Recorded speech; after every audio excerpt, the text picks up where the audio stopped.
Dampaknya apa? Huawei kena pembatasan ekspor-impor, bikin mereka susah akses teknologi dari perusahaan Amerika Serikat. Pemerintah Amerika Serikat nganggap bahwa Huawei punya potensi jadi ancaman keamanan nasional. Makanya mereka diblokir habis-habisan. Tapi efeknya nggak cuma ke Huawei doang.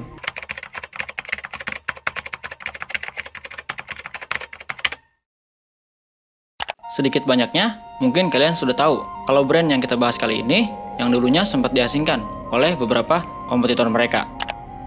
Pada tahun 2019, Huawei, perusahaan teknologi asal Tiongkok, menghadapi sanksi yang sangat berat dari Amerika Serikat yang menuduhnya sebagai ancaman keamanan nasional. Akibatnya, Huawei dilarang mengakses teknologi penting, termasuk layanan Google yang menyebabkan penurunan signifikan dalam penjualan smartphone global mereka. Namun demikian, Huawei tidak menyerah begitu saja. Alih-alih tumbang, mereka justru beradaptasi dan berinovasi dengan kecepatan yang luar biasa. Saat akses ke layanan Google dicabut, Huawei merespon dengan mengembangkan teknologi ekosistemnya sendiri. Mereka memperkenalkan Harmony OS, sistem operasi alternatif yang menjadikan fondasi bagi perangkat mereka di masa depan. Di sisi lain, Huawei juga tidak hanya fokus pada smartphone. Mereka memperluas dominasinya ke berbagai sektor lain, seperti smartwatch, laptop, earphone, dan masih banyak yang lainnya. Dan harganya pun membuat kita geleng-geleng kepala. Bagaimana tidak? Dengan spek yang mirip dengan berbagai kompetitornya, tapi bisa mereka menurunkan harga dengan sangat ekonomis.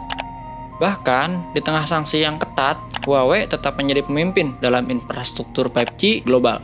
Dengan banyak negara yang masih bergantung pada teknologi Huawei untuk membangun jaringan komunikasi di generasi terbaru. Pada tahun 2024, Huawei semakin memperkuat posisinya dengan meluncurkan Mate 70 Pro, smartphone flagship pertama mereka yang sepenuhnya bebas dari teknologi Amerika. Ini menjadi simbol kebangkitan Huawei, membuktikan bahwa mereka tidak hanya bisa bertahan, tapi juga kembali bersaing di level tertinggi. Yang tentunya hal ini menjadikan kebangkitan Huawei sebagai ancaman serius bagi Apple, Samsung, dan pesaing lainnya yang telah lama mendominasi di pasar global. Kenapa mereka bisa bangkit sebegitu cepat? Bagaimana langkah yang diambil Huawei? Dan apa bisa Huawei menjadi raja di pasar teknologi dunia? Oke, mari kita bahas. Huawei merupakan brand asal Tiongkok yang berdiri pada tahun 1987, yang didirikan oleh Ren Zhengfei. Awalnya, perusahaan ini berfokus pada pengembangan dan produksi perangkat telekomunikasi, terutama untuk infrastruktur jaringan. Namun, seiring berjalannya waktu, Huawei berkembang pesat, menjadi salah satu pemain utama di industri teknologi global, merambah ke pasar smartphone, kecerdasan buatan, komputasi awan, dan jaringan 5G. Kemudian, pada tahun 1997, Huawei mulai masuk ke pasar global dengan menandatangani kontrak ekspor pertamanya untuk menyediakan perangkat telekomunikasi ke Hong Kong. Langkah ini menjadi titik awal ekspansi internasional bagi Huawei. Pada awal tahun 2000-an, Huawei semakin agresif dalam memperluas jangkauannya ke berbagai negara, terutama di Eropa, Asia, Amerika Latin, dan Afrika. Mereka fokus menyediakan infrastruktur jaringan telekomunikasi bagi operator seluler di berbagai negara, bersaing dengan perusahaan besar seperti Sony Ericsson dan Nokia. Dan untuk di tanah air, Huawei mendirikan pabriknya di Sidoarjo, Jawa Timur, dan Batam, Kepulauan Riau. Huawei juga memiliki gudang di Cikarang yang menampung berbagai jenis komponen dan suku cadang menara BTS operator seluler. Gudang ini dilengkapi dengan jaringan 5G untuk mendukung operasionalnya. Tahun 2004 menjadi momen penting ketika Huawei berhasil mendapatkan kontrak besar di Belanda, menandai keberhasilannya masuk ke pasar Eropa. Kemudian, pada tahun 2010, Huawei mulai serius masuk ke pasar smartphone global, memperkenalkan perangkat berkualitas tinggi dengan harga yang sangat kompetitif. Puncaknya pada tahun 2018 sampai 2019-an, Huawei berhasil menguasai pasar smartphone global, menjadi produsen smartphone terbesar kedua di dunia, mengalahkan Apple dan hanya tertinggal dari Samsung. Namun, pada 2019, sanksi dari Amerika Serikat menghambat pertumbuhan mereka. Ada apa dengan Huawei? Kenapa bisa kena sanksi dari Amerika Serikat? Why? Amerika Serikat tuh emang jagoan dalam dunia teknologi. Mereka aja ngeluarin budget gila-gilaan, sampai tembus beberapa miliar US dollar per tahun, khusus buat riset dan pengembangan di bidang teknologi, informasi, dan komunikasi. Nggak heran kalau mereka jadi benchmark dalam industri teknologi. Karena kemajuan teknologi yang pesat di berbagai sektor, banyak negara akhirnya kepincut buat kerjasama dan bisnis di Amerika Serikat. Entah itu dalam bentuk perdagangan ataupun investasi. Dan salah satu yang dulu sempat dekat banget sama mereka adalah Huawei. Tapi hubungan bisnis antara Huawei dan Amerika Serikat nggak selalu mulus.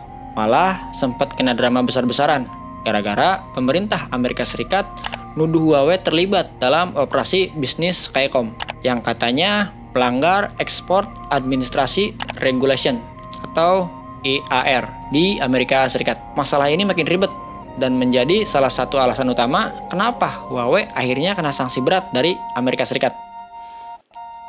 Di tahun 2018, buat nanggepin isu yang nyangkut Huawei, pemerintahan Donald Trump bareng Senat Amerika Serikat akhirnya ngejalanin langkah yang tegas.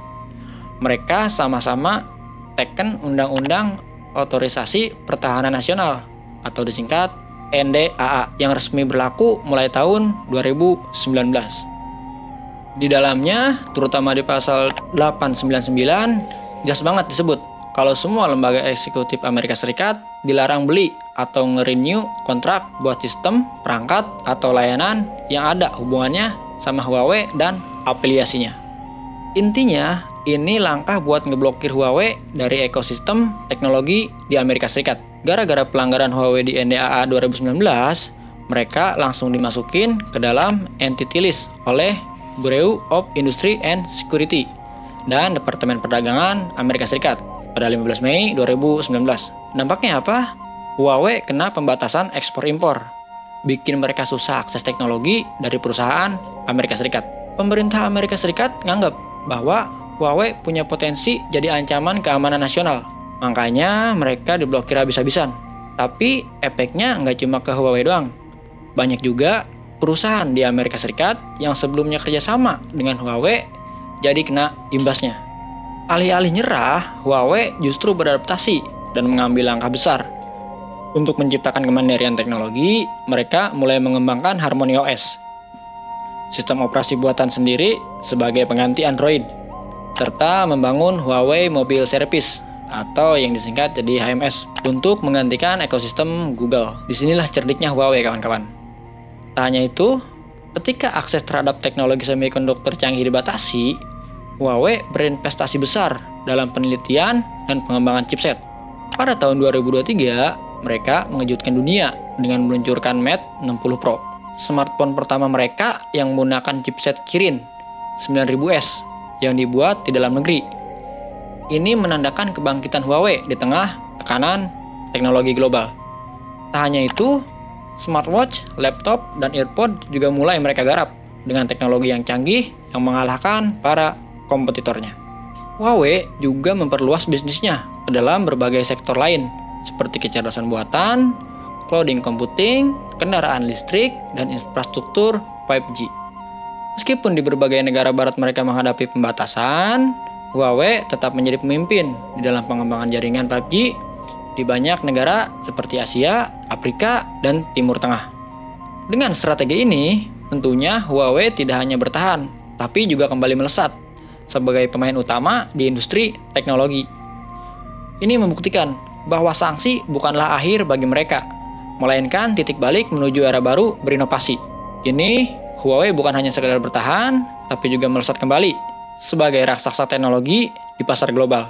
Mereka telah menunjukkan bahwa dengan inovasi, ketekunan, dan strategi, bahkan rintangan besar sekalipun, itu sangat bisa untuk mereka hadapi. Menurut gua, Huawei ini punya potensi gede banget buat nguasain pasar global. Karena mereka udah nunjukin kalau bisa bangkit dari tekanan seberat apapun. Bahkan setelah diblokir habis-habisan sama Amerika Serikat, mereka tetap bisa berinovasi dan mandiri secara teknologi. Pertama, mereka udah nggak tergantung sama Google lagi. Dengan adanya Harmony OS dan Huawei Mobile Service, mereka berhasil bikin ekosistem sendiri yang makin berkembang.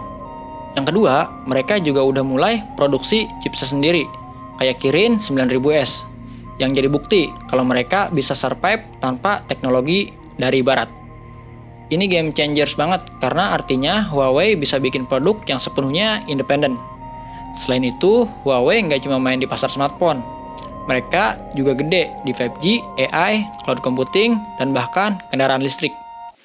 Banyak negara masih bergantung sama teknologi mereka, meskipun ada tekanan dari Amerika Serikat.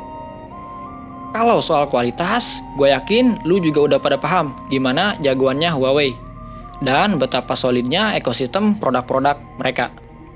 Jadi, kalau mereka terus gaspol dengan strategi ini, bukan gak mungkin kalau Huawei bakal balik lagi jadi pemain utama dan bahkan bisa menggeser dominasi Apple dan Samsung di masa depan. Oke, mungkin cukup sekian video kali ini. Jika kalian ada asumsi, pendapat lain, atau informasi tambahan, silahkan tulis di kolom komentar. Terima kasih sudah nonton video ini sampai habis. Think back.